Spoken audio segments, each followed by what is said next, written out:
Hi, welcome back to the course. In this video, we are going to discuss about the two most important properties, which is JSON property and the JSON ignore property from the Jackson API. These are the most important properties that we are going to use in our production grade applications. So let's discuss about these two properties in detail. So before that, I would like to go to the application.properties and I'm going to remove the server.port. We don't need that. So the default port is 8080. So our application has restarted. So now let's go to the Postman. Let's test our work. So when I click on this send, I'm inside the update employee request. When I click on this send, we do get the response. So if you look at this response, we are getting the HTTP response as name, age, location, email, and department. Let's assume that for some reasons, I don't want to return the HTTP response, the age property inside the HTTP response. So how to do that? For example, when we are working with the production grade applications, we do have the user object. The user object contains the email address and password, and we don't want to return that password to the HTTP response because the password is a sensitive information. How we can do that? So we can easily do that by adding the JSON ignore property inside our model class. So let's see how we can do that.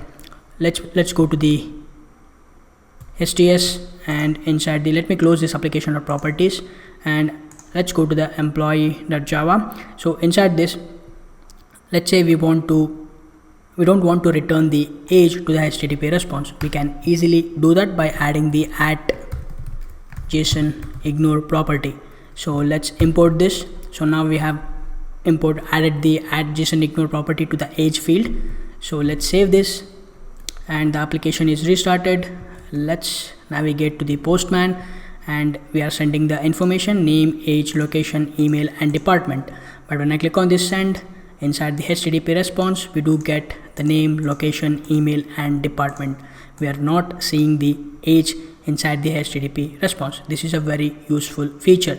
So when we are working with the production grade applications, we should not, if you want to hide the sensitive information from the HTTP response, we can use the JSON ignore property.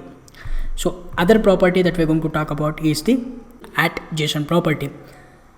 Let's say for some reasons I do want to give a different name to this name property. So we can easily do that by adding the @JSON property. So @JSON property, and we can provide the alias name or the alternate name, which is full name. So let's import this JSON property. So now we can, from the payload in the HTTP request body, we can provide full underscore name and the value, and that will map it to the name property inside our model class. So let's save this. Let's go to the Postman, and inside this I'm going to change this to full name, and when I click on this send, we do get the response, location, email, department, full underscore name. So we are sending the property name as full underscore name, and that is going to map it to the name property inside our model class with the help of the @JSON property. So anytime if you want to provide an alternate name or the alias name, you can easily do that by using the @JSON property annotation.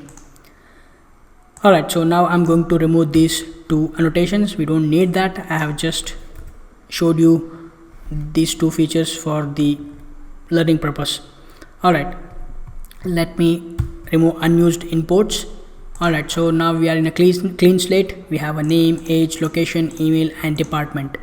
So let's save this, and in the next video we are going to discuss about the other features. So I will see you in the next video.